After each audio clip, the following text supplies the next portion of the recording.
Siyakwamukela kuhlele Ndumiso kwi-couch yohambo. Welcome. Thank you so much sisi, ngiyabonga. Izwile voice yami ishintsha. Hey. Voice radio. Izinto zenza ngokuba behind ama mic. Asiwe kakhulu ukuthi uzoba ingxenye yohlelo namhlanje. Sikubingelele, sikwamukele kumlaleli angifuna ukuthi ongakwazi but ngifuna ukuthi kumlaleli ongalazi lela gaba lakho lesibili.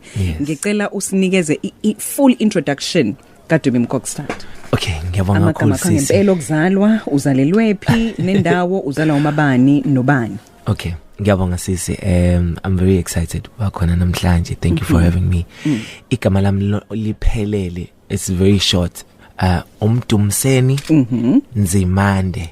Full stop. Middle name? Angini wange ekhaya. So nje ama initials akho Nzimande. Ubaba nje wacabanga late futhi, and it was based on his name. Angithi no Abraham. Wena ke wasuba ubani ke? Isaka. Isaac. It was based on his name. Uyaphila Isaac?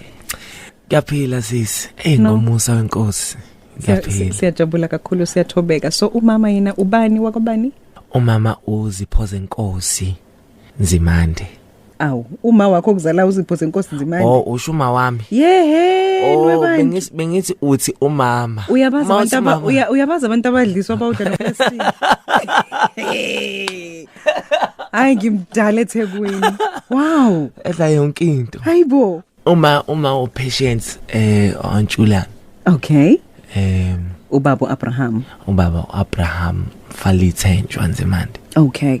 So ke uzalwa kuphi nendawo ngamiphi iminyaka? Ngizalwa eKokstad ngo1990 ngomhla 7 May. Yes. Yase ngifeatureisha kanjani Pietermaritzburg empilweni? So umndeni wakuboma omningi useMaritzburg. Okay. Nabakuboka baba, ubaba ngithi wasebhulwa, uma wasehading. Okay. So basuka most yabo baseMaritzburg manje from both sides.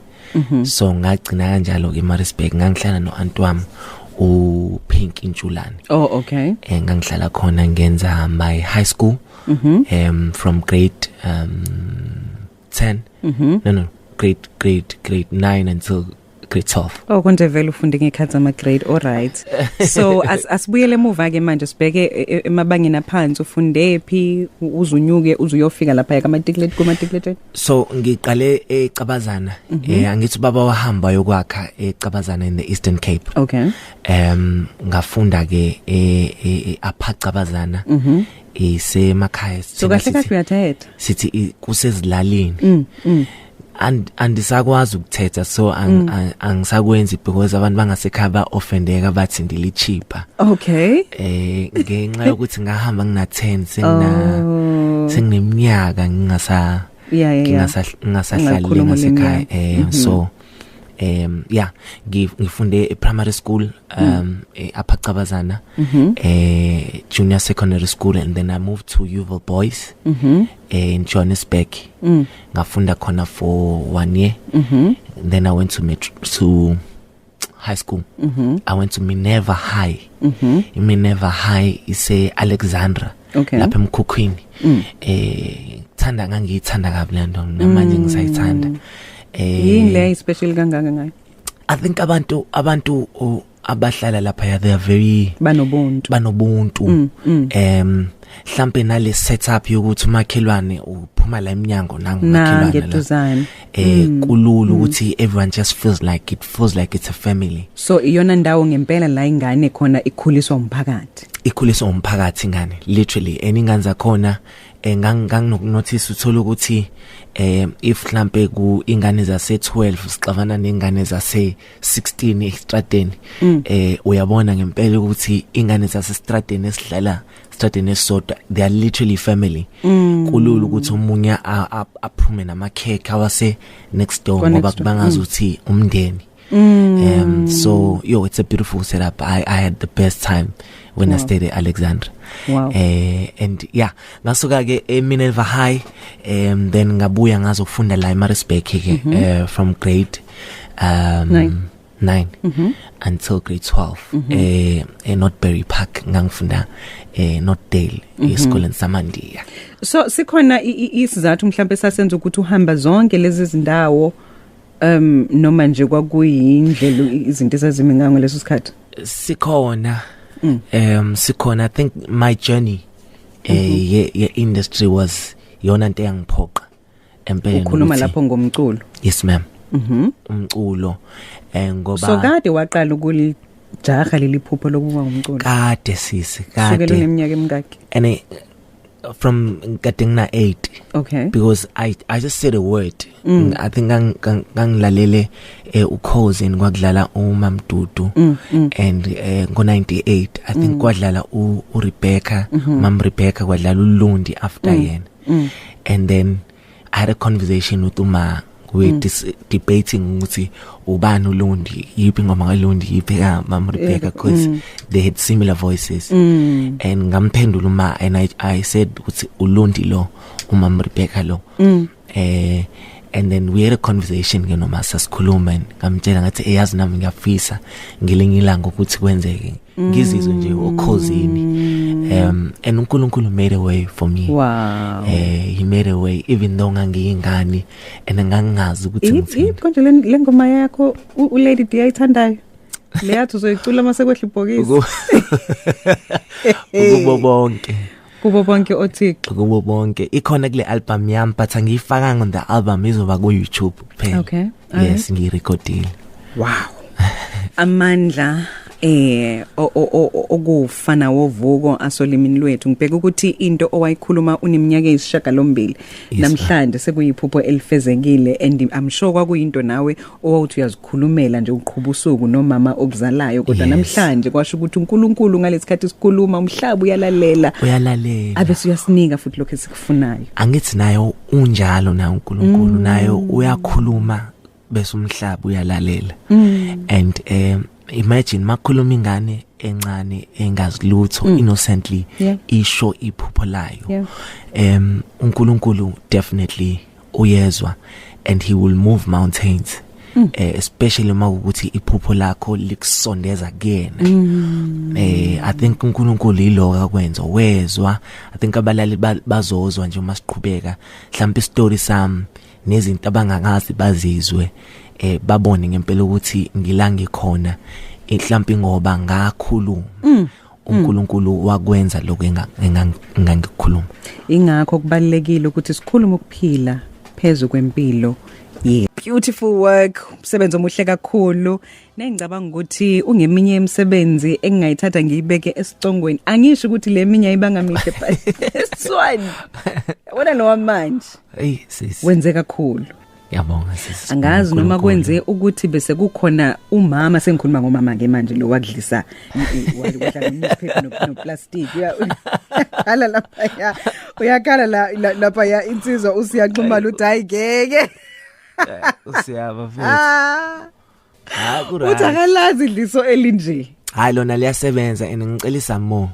So I think angazi Dumi kungenzeka ukuthi le album le uyikhiphe usuku kokunye ucabanga na kwenye indlela yokwenza. Yes ma'am. Ngoba ayifani nemisebenzi yakho yangaphambili. Hluke kakhulu. Yeah. Ngiyavumelana nawe. Ngiyacabanga kodwa futhi ukuthi more than anything I think ngibe ne journey during COVID. Yeah. Engithe khona ngiyofuna ubuso benkosi. I just wanna seek the Lord and ngisondeze not just for me but for abantu abalalela umculo wami abathola something uma belalela umculo wami ukuze ngingabi inkomishi dry kodwa engenalutho kodwa efuna ukuthulula. Angithi ngithulula ngibe ngicwele ngingacwele futhi imicabango yami but ngigcwele lokho uNkulunkulu akufunayo noma ngisho kanje ngigcwale inhliziyo kaNkulunkulu for abantu.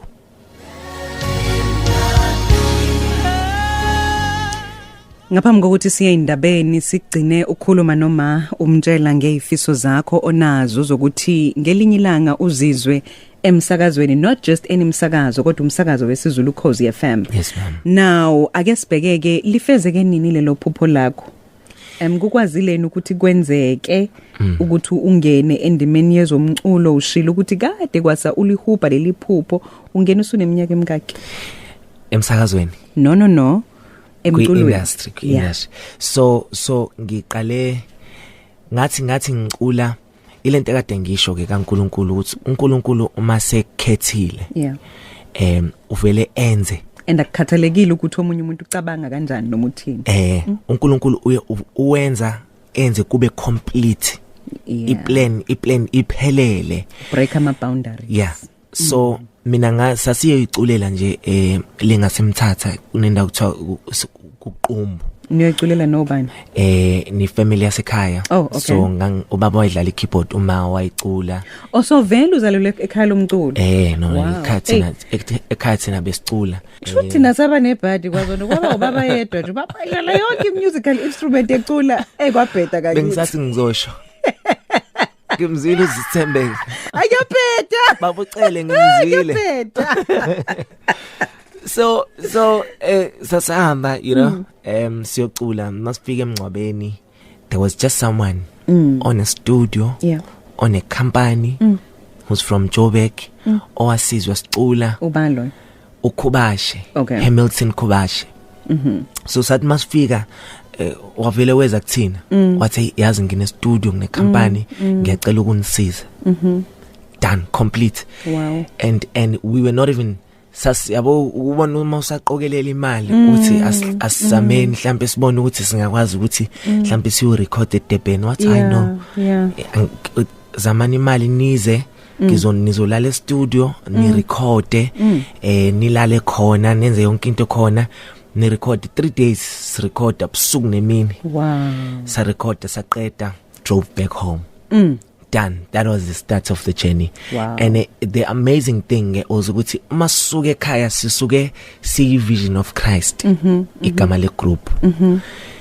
Mina ngudumi obese bizwa ke ngudumi eMkhoksstad ngoba ubaba uNtanzi owayesebenza la okhosini uNkulunkulu yebo uNkulunkulu nomuntu omusha wathi enkonzweni kababa uNJ Sithole mangiqeda nje ukucula wathi lo mfana ke sizombiza ngodumo eMkhoksstad ngoba angithi kwakhona umZambia nomsawa ngaleso sikhathi wathi siyambonga uNkulunkulu ukuthi sinaye wethu wevangeli ozohamba etshela abantu ngoNkulunkulu, yena sizombiza ngodumo eMkhoksstad. Wow.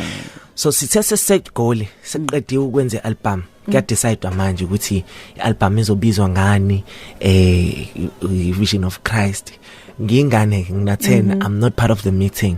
But ngiyezwa ulalele ke ngiyezwa bongibhizi ngidlalela la eceleni, ngiyezwa le meeting ngibhizi kakhulu kodwa uyashaba sekuyafisa ukuba ingxenye yakhe kodwa manje abantu abadala no. So ngagcina lapho kwathiwa nje no i-album isizobizwa ngodumo eMkhoksstad and the Vision of Christ. Yaqala lapho ke indaba, aqala lapho ngodumo eMkhoksstad. Ilento engisho nibangake ekhaya sengisama ama siblings siba u3 4 nguThulani osjoinile manje umfowethu osjoinile phakathi sathola ukuthi sinomunye umfowethu okhona who's part of the family. He's a motivational speaker. So siba u3 and then bese bakhona uThulani. So banomdala uBudisiphiwe uJeff kube uThandi kube sekuba uNtsindi, then ke mina ngilast born uma uqala phezulu. Okay. All right. So ni abantwana nibane? Yes. Wena wasuba ilast born? Ngilast born mina. Thi ngesichekela imisebenzi osuyenzile, abantu osusebenzisane nabo, ngiyazi ukuthi usebenzile ngokuhlanganyela nabantu abaningi, waphinde futhi wakhiqiza imisebenzi eminingi. Kunale video yakho le usugqoke Chatho sayingani Hey, usebhuqunile njani bra? Yenziwa kuphi le music video? Ubone mnyemi ngaki lapha ya? Maningi sis. And the Vision of Christ. Maningi no. Okay. Le yazange ibe na music video. Khona yoqala abafowethu uThembelihle no Sithe abahlale bengihleka ngayo. Yeah. Ilanga khona ngangigqoke khona ivest. Sisithembeke. Khona la ngigqoke khona ivest nebhlukwe ijini kube khona enye ngangigqoke kuyona ijini to jean. Usuka kude. Lezo mpahla kwakuyimpahla zami hayi ukuthi mhlambe yabo ngiyoshootha ngazo une wardrobe iyona mpahla ekhaya kwakuyizona zodwa enganginazo ngiyoshootha ngazo and then abantu futhi bazongibona ngihamba ngazo estradini sisi futhi bafethu ithini konje le ngoma yale music video ngakuthubelela yona ithini le ngoma kona le ethi Jesu kuphela ngithandayo Jesu kuphela ngithandayo kangisobhoqini ke lapho esikoleni ke lapho uZipho usanda kuyibona khona umuntu asendela uZipho angazi uma ku WhatsApp akangihlekanga kanje uma uNkulunkulu ukususa down ungelutho yes akubeke lapha yakwenza umuntu akuhlalise namakhosi khuluma ngezinto ezinjalo now imiphike imisebenzi eminye osuyenzile abantu osusebenzisane nabo kuyona le ndima izomculo baningi kakhulu sisi I've been in the industry for nyaka 23 manje wow ngingabala ku Sexasa ngisebenze no Hamilton Kubashi ngasebenza no Percy Ingle ngasebenza no Big Boy Mlangeni ngasebenza nomxolisi Mhlongo ngisasebenza naye ngasebenza nabo Tshepo Nzimande eBula Music yo baningi kakhulu ngasebenza Spirits of Praise abo baba Benjamin Dube manje I've worked with Mama Rebecca Malope I worked with Osfiso Olundi the list is endless kwakunjani kuwena ukusebenza nelegend yakho uLundi umuntu owamuzwa emsakazweni wafisa ukuba uyena kodwa wayithola futhi usebenza naye kwakunjani wawundana umuzwa I think uNkulunkulu wa installa kumina ukuthi uma ngifika eBula Music do not compete learn funda ngafike ngafunda how to master the art of a performance a stage uLundi was a performer he was a great performer Lundi was a great performer unjengayo Mama Rebecca Malope Mam Rebs was an amazing but mina ngifuna umuzwa ngalesikhathi uqala ukuhlangana noLundi I think yabona lento leyo ukuthi ungabelieve but like kube ngazothi ungayincinza na kube ngazothi but at the same time yababona labantu and baya embrace nabo bathi we are so proud of you ukuthi now usula as you are talented umuntu akuphusha stage ngakhumbula sicula kwakune show I think ayise Newcastle mangaphazami sasuke sonke eGoli sihamba ngebus so ama artist eBula Music I driver no Tshepo Nzimande abanye bahambe ngenye imoto iband ihambe ngenye imoto so safika ke sahamba sonke noLundi kholeka Sifiso uzodwa so masifika sa performa ngangicula kuqala ke mina so uyabona ukuthi umuntu uyamthanda uyabukela kuyena so mina ngafika ngenza lento uLundi ayenza e-stage ngafika ngayiperforma lento mase siphuma sesihamba usethi uLundi Dumi hayi mntanami andiyifuni into yokuba ufike wena e-stage wenze izinto ezenziwa ndim e-stage do your own things I know you look up to me but you must do your own thing mntanami ungincede mina ungenze izinto ezenziwa ndim e-stage I died and uzoperforma kuqala usuthatha zonke izinto zonke izitayela zakhe ngangixhuma lapha awangishange lecture masiphuma nje ngishange lecture Lundi ngaba straight kamazi that day ukuthi okay uLundi is very straightforward he's a straightforward kodwa uyazi ukusiza kakhulu kakhulu ilento ehlalishiwe nasemsakazweni ukuthi sesinayo Dudu Khoza samdinga omunye yeah and leyanto yakufundisa ukuthi be you learn funda kubona uhamba yo create kwakho ozothi ngi-inspire umbuzo ofisa ukuthi ke ubuze uDumi ilona thuba lakho leli Khozi sobana Mazondo sikhuluma nobani kuseni khuluma nobongana kwamiyela emnambithi ezakheni kwa wemazondo angeke ngibonga nje kuleyo nsizwa kaMzimande sifunde kakhulu ngayo kodwa nezindaba ezimbi emaphepheni kodwa yaqhubeka yaphumelela mina nje ngingabuza ukuthi ukuphumelela kwayo ingabakhuthaza thina abaculi abasafisa ukufika ezingeni efike kulona bese ngithi nje umculo wakhe ithi overflow ngithanda lezi ngoma ethi ngiyabonga nalethi ngingowecebo nalethi I'm blessed ngiyamthanda kakhulu uDumi Nkosithathe ngemazondo ngiyabonga siyabonga kakhulu baba asikubingelele Thokozini no yes masikhuluma nobani kuseni ngiyaphila Mazondo khuluma noSayinile okaXaba kaShoko Phongolo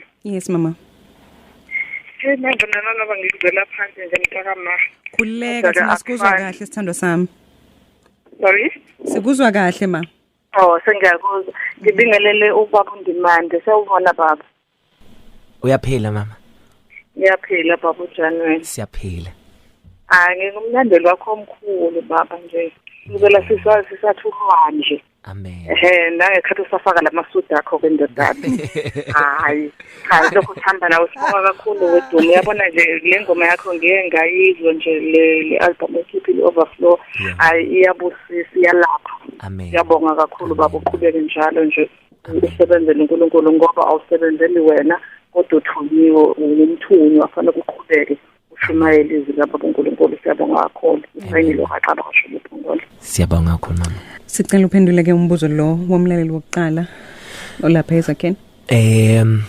umbuzo bowuthi ngingathini wenza kanjani futhi ukuthi ungalaleli zonke izivunguvungu lezi kodwa ukwazi ukuthi uqhubekele phambili I think bengijwayele ukusho ukuthi uJesu mhlambe uma kwawukuthi mina ngiyaxolisa ukuyicompare angiyicompare noJesu I'm just making an example no singuye uyithi yes uJesu probably nami uma ngangiphila ngalesikhathi crucifywa mangifunda iBhayibheli probably nami I was going to be with the people ababemcrucify so ngalesikhathi ebethelwa nawe wazoba mhlambe wabantu yes ngoba ngangingenalo ngangingena abantu abaningi they didn't have ulwazi oluphelele ngaye noma babe neqiniso and uJesu used to speak in parables wayingabi clear uma ekhuluma noma abantu bembuza achaze but ubona ukuthi abantu abafanekiso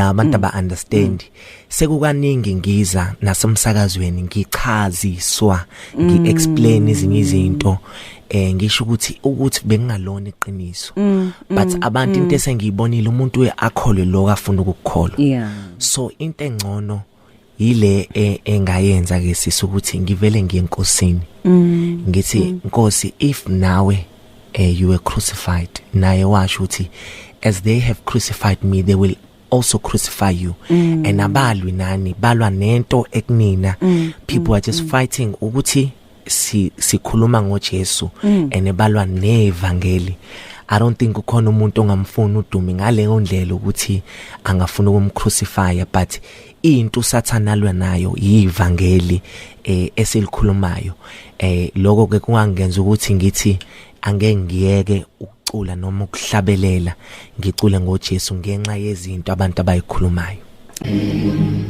Ngibingelele ekseni umsingazi lona ngila emahambeni ngingacela nje ukubuza lapha kumfowethu uDumi Nkosithathe ukuthi mfowethu nami kwalapha eKokstad phakathi kweKokstad nomzimkhulu ngilapha yangithi hayi bomfowethu uzanini eKokstad nasemzimkhulu kuhlanganise nje abaculi abancane lapha nami nginobhuti wami bephume kwi KZN newcomer best newcomer lapha last year uzanini mfowethu sikubona nini kuhlanganise nje ube neconcert nje mfowethu siyandinga Mdumi phela anenze madoda nihlanganise hawu kutheni nihambele ezinye indawo kodwa thina singaniboni ngakithi silahliwe nje thina lapha komahambeni kundawana hayi madoda #indumiso #uhambo.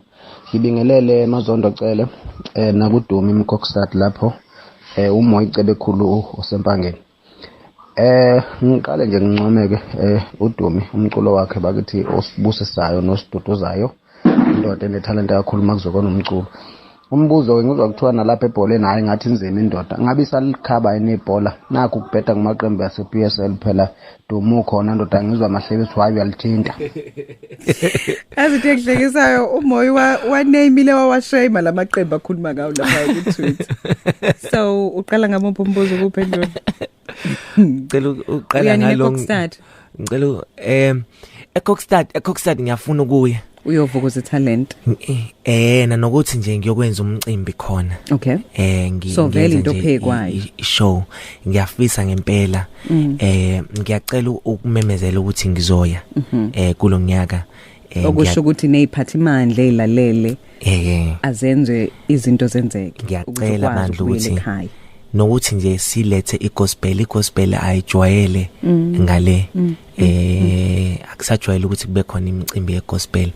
Ngiyacela ukuthi abantu base Kokstad neindawo eseduze nase Kokstad iherigwala yonke umzimvubu wonke ngiyacela ukuthi ningivumele ngize ngizokwenza something ngenzele nina. Yebo. Okay. Usalikhapha ibhola ungakwazi ukulekelela kuma qembu PSL? Angikhona babu uKaizer Ntaung necommittee lonke leKaizer Chiefs liphele. Ngikhona ave ngikwazi ukuphasa ibhola striker ngingayinika nje izolo.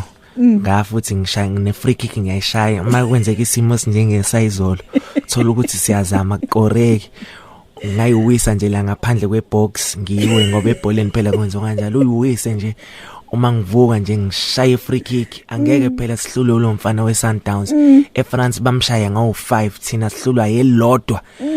Ngiyacela ngiyaphakamisa emakhosi amahle ngikhona ngeze uzosiza ngiyacela ninginike ithuba. Okay. Amen. All right. Dumi ngiyathanda ukuthi ngabe senze iphutha elikhulu sikudedela ukuthi uhambe singasakhuluma ngalomsebenzi wakho omuhle kangaka osanda kusipha wona. Uyazi ukuthi uNkulunkulu ngendlela asebenza ngendlela isimanga ngayo.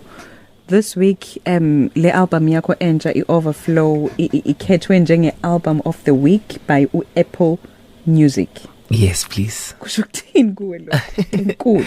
Into enkulu leyo. Nokuthola nje that personal message esuka ka-Apple Music. Into enkulu kakhulu angazi ngingabachazela kanjani abalaleli bokhozi. uApple Music into enkulu leyo ukuthi bakuthinte bakusendele i-email bathi ialbum yakho ibe album of the week. Bekungeke kwenzeke ke sisithembeka uma bengabona abalaleli bokhozi no khozi uqobo ngoba ingoma zami bayazizwa la emsakazweni bayayithanda bayilalela futhi ialbum ke for 4 weeks manje biloko ihleli number 1 kuma charts.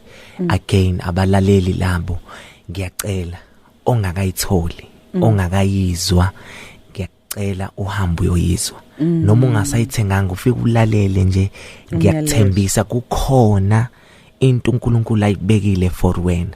Bengithola umyalezo just manje ku Instagram komunye uthi belalele lengoma ethi ngingowecebo uthi bese give upile sisi bese thi nje ngazama ngahamba ngaonokha nganokha ngaze nga give up okhona nenye ethi akakasho uthi ngithe uma ngilalele lezi ngoma zombili ngasukuma ngayitshela ukuthi noma bekuthi bese ngizamile ngizosukuma kulonyaka ngihambe ngiyozama ngenxa yemiyalezo engiyitholile kule album. So ngiyanicela balaleli bokhozi FM balaleli bendumiso kukhona uNkulunkulu into afuna ukuyenza. uNkulunkulu kunento afuna ukuyenza entsha sha nawe empilweni yakho uma ukuthi busulahla ithemba uyitshela ukuthi uNkulunkulu akekho. Mina ngifuna ukukutshela namhlanje la kwindumiso ukuthi ngimbonile mina kumina kukhona la bengiphethwe khona idepression mina sisithembeka nami sengibona ukuthi yabo manje ngesikhathi sokhuvethe lapho nami sengibona ukuthi lo mculo lo usungibeka at a point la khona nami sengifikelwa nayimicabango yokuthi kanti ngiphelelani ngizama ukuphilisa abantu ngomculo noma ngezwe uNkulunkulu anginike lona but ngithi mangithi ngivula social media the same people engithi mina ngenzela bona umculo bayangishaya uNkulunkulu wathi ke lo mculo owenzayo akuona wakho owabantu and wena wenzela uletha kumina ngiphilisa abantu ngawo so kulungile uma kuukuthi wena uyacula labantu baculelayo bekushaya bona you are receiving on the other side when uyakhipha ngala uNkulunkulu bese yawuthatha lo mculo uyophilisa labantu kuyinkinga abangayikhulumi ku social media zabo ebusuku uma bengasalali kufika inkinga zabo babuya bahambe bayofuna ialbum kaDumi uma befika bathola ingoma ethi aqaqekile amaketanga ngiphunyukile ogibeni leyo ngoma ngayibhala kubhlungu sisithembeka angazi bangaka abantu ku social media abathi ngangikhona mfethu kade zikunetha nami ngafika ngafaka nami kwami kodwa ingoma yakho yangiphilisa ngisho ngaphakathi ngithi lo muntu akazi ukuthi le ngoma ngayibhaliswa ubhlungu engangibuzwa abantu bekhuluma manga kuthiwa mina ngisuke emshade ngisuke ehotela ngasho umuntu ehotela ngathi ngiyoshoot music video into enjani leyo kwakubhlungu but uNkulunkulu wanginika umyalezo ngenxa yalezo zinto kanti ufuna ukuphilisa bona labo bantu so nga understand ake ngathi okay so kule album ngathi okay into engizoyenza manje ngizothatha lokhu uNkulunkulu ayikona straight uqobo likaNkulunkulu uNkulunkulu uNkulunkulu ubaba kube uNkulunkulu the son indodana kube uNkulunkulu umoya ongcwele umoya ongcweleke uyena lo osizayo noma sihlangane nezinto uNkulunkulu uJesu uthi mayihamba uthi anginishiye nodwa nginishiya nomduduzo umoya ongcwele uyena yeloyo umoya ongcwele okhona kule album ngilethe yena ingako kukhona ingoma ethi oh moya ongcwele vumbeli mnandi ngilethe yona kubantu ukuthi ibaphilise kulezinto abadlula kuzona nami ngingazazi abangayibhali ku social media and uyazi ukuthi njengoba bengisho mangabe siliqala lolu hlelo ukuthi kuzwakala sengathi le album le ubunge wena kodwa kunento ebikade ikuwe kunesinye isimo owasithatha ngifisa ukwazi ukuthi izingoma eziphakathi wena uzibhalile did you co-write kukhona umunye umuntu obekubhalile eceleni sithini istory sale album ngimina ngiyibhalile ingoma zonke and ngibhale most yazo ngibhale during COVID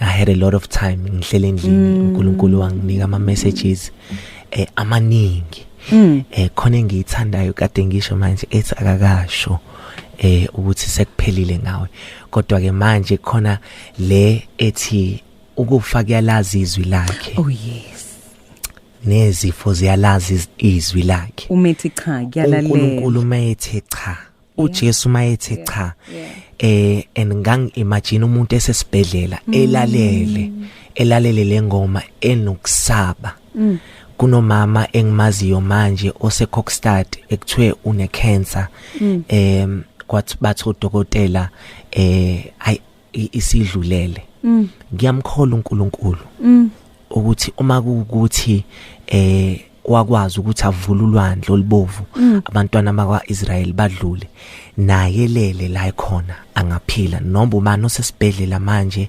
ungaphila ngegama lika Jesu from Emlazi akukho nje okuningi engithanda ukusho kuBhutudumi ngaphandle kokuthi ngibonga ukuthi umculo wakhe uyisibusisa empilweni yami mina ngiyixoxa ngoba kuleli sonto ngizodlala ulwandle sonto lonke kuleli ngidlala umbize sonto lonke ngelilandela ngidlale uGetsemane sonto lonke ngelilandela ngidlala uSibiyele sonto lonke kodwa last week bengidlala uvumbele mnandi kodwa kuleli sonto ngidlala angekho njengoJesu ebona mesezothi hlobo luni lomuntu lolo. Even ku-status sami njengamanje ngikhuluma nje ngifake i-cover, I mean like I screenshotted ikade ngidlala ku-Spotify, screenshotted i-cover album while playing Mental Health Contingos. And most of my friends were like, please share, like go and stream guys and also buy music. Ngiyacela bantu banga-support uDumi Kokstad because I believe ukuthi uphathisiwe and umculo wakhe uyasiphilisa kakhulu. Thank you so much. So ngalesikhathi bethi please share athu sisicha hamba niyothenga. Wow. Siyambonga uNkulunkulu, ngiyabonga. Dumi, le album ngibone yenza kahle kakhulu enkundleni zokuxhumana, ubulokho reposter or retweeter ama testimonies abantu ngalesikhathi behlanganyela kanye nawe izinto ezenziwa ile album. Mhlambe kukwenza ukuthi uzizwe kanjani njengomculi isikakhulukazi osemncane kodwa sehambe ibanga elingaka empilweni, kukwenza uzizwe kanjani ngalesikhathi abantu bese izinto ezinkulu kangaka ngomculo wakho? Yabona nje sisikuyangjabulisa kakhulu, angazi ngachaza kanjani. Okungijabulise kakhulu abalaleli bokhozi, ngiyazi ukuthi okhozini kugcwele kakhulu amabhinqa, abantu abathanda lo mculo wakithi uMaskandi, and ukubabona nabo bengena bethi cha mfowethu phela nathi uNkulunkulu siyamthanda, and kunento esiyitholayo emculweni wakho, siyakuthanda nawe, ekungenze ngathoba kakhulu. Ngabona ngempela ukuthi impela abantu base South Africa bathanda umculo nje wase South Africa, hayi ukuthi uMaskandi gospel yini, kungenze ngathoba. And also on the gospel side bona ubaba uBenjamin Dube, bona uMam Rebecca Malope, ngabona some of the politicians beposta ialbum ngamangala, ngareposta ngathi bafethu angisazi ngithini, ngenze ialbum la ngithi ngiyebonga kuNkulunkulu ukuthi ungigcinile kwaze kwala, but engikubonayo ukuthi abantu nabo manje khona bakutholayo bayaphila. Ingakho ngifuna uku-encourage sisi bonke abantu ukuthi please go and listen, nilalele Nkosi yami. Ngisho usungathenganga but lalela, ulalele nje, kukhona uNkulunkulu afuna ukukwenza. And amazing enough, kubukeka sengathi kule album yakho umuntu nomuntu uba nengoma abanayo. Nami ngineyami. Ngineyami nami. Yabona le oyicula noLebo Sekhobela, umkhulu Simakade, ivele ngithathe ingise back to my days ngihlala eNewcastle emadadeni section 6. Odade wethu abadala, uyazi ke thina abantu abamnyama sinabo cousin, sinodade bethu sinabafowethu. So osisibama abadala kunami befunda ePhendukane kunale ngoma bayicula sibabaza izinge, bona ke babethi izinge lo sizithi umukhulu. So ivele ngithatha iyongibeka ekhaya, I mean cula kamnandi system asikho lapho silala sikhona. Ivele ingithathe iyongibeka back emadadeni ngalesikhathi bengifundisa lengoma nabo abayifunde esikoleni, abesingikhumbuza ugogo wami odlule emhlabeni ngonyaka odlule ngoba sasisekhaya sonke, you know, growing up in this very large family. So ke kule album yakho iyona ngoma yami engihamba iyona engixolisa ngayo kule nsuku. Urelate na. I guess days Dumi abese ke siyabuya sesiyaphetha isikhathi sivele sibe sifishana ngendlela esimanga. Mangibuka ama voice notes, more than 500 voice notes asikwazi ukwadlala, ngibuke inkundleni zokuxhumana, but nje isikhathi somsakazo unfortunately sinjalo, siyohlezi sikhononda ngaso, kodwa ke asiyokwanela ever. Amen. Isikakhulukazi umasibheka umsebenzi umuntu asuke wenzile. Amen. Asidayise khona ngizohola month end. Dumi, ngaphambi kokuthi ke sivale kulolu hlelo, ngiyafisa nje ukuthi ukuzibongele kakhulu, ngeke ngathanda ukubabiza ngabalandeli, kodwa ke ngithanda ukuthi ngibabize ngama business supporters akho, abaphathi bakho. Yes, abalaleli, ngihlale ngisho ukuthi abalaleli bona abaphathi bethu kulomsakazo. So ke nalabo abalalela umculo wakho ibona abaphathi. Kuthini ukuyibongela kubaphathi bakho? Sisi ngiyabonga kakhulu, ngiyabonga. Angazi noma ngingaguqani ngamadolo, mhlawumbe bangibone on my Facebook page. Man. Sisi it's been 23 years njengoba ngichazile.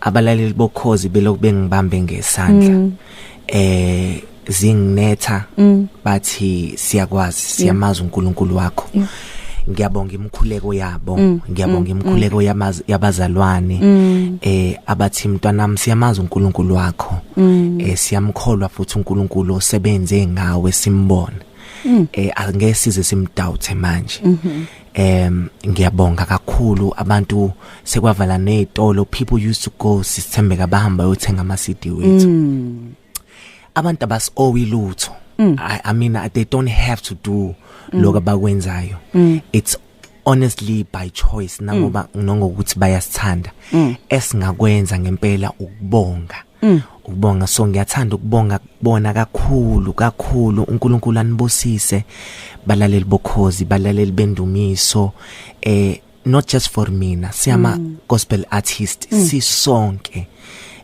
benilona isibambile yini ozoyenza mhlawumbe around le album ongizokwenza manje ngifuna ukulauncha not necessarily to launch but to start itour yami ye album because abantu kade bengicela bethi sicela itour people from Joburg Nelspruit Cape Town so uzohamba uyethula ngokusemthethweni kuzona zonke lezi ndawo but kungaba mnandi kimi ukuqala ekhaya ngiqale la kubalaleli bokhozi ngenze show ukuthi by the time ngiya kwezinye indawo sengilungisile ekhaya so ngizoqala la eThekwini ngomhla ka6 May ialbum launch yami ngizobe ngiyenza la ngomhla ka7 May ke kuzobe kuyi birthday yami also so we will also be celebrating i birthday yami nabo then bese bayangithuma ke bethi ke usungahamba kuye kwezinye indawo wow Dumi siyabonga kakhulu kube mnandi kakhulu ukuhlala nawe namhlanje yes ma'am sikufisela futhi konke okuhle osifisela kona empilweni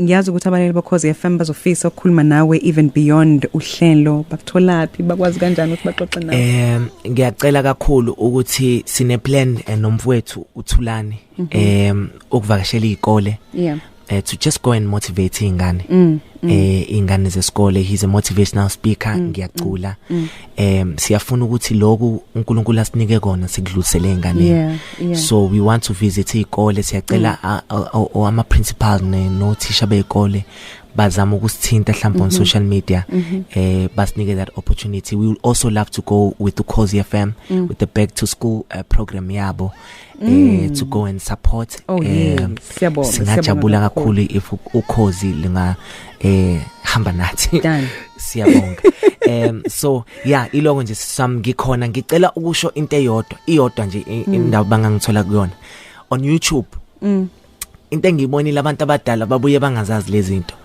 on YouTube ngine page ekhona Dumi Mkokstad official Dumi Mkokstad official fike ni subscribe ekhona nizothola yonke into yami lapho ama music video ulomculo omusha ebenuza namhlanje ukhozini nengoma ezingekho kwealbum engizoyikhipha kuphela ku YouTube ngiyacela ukuthi niye khona nifike nifollow khona ipage lami Dumi Mkokstad official siyabonga kakhulu Dumi ngiyabonga sisi ngiyabonga kakhulu khonze kubantwana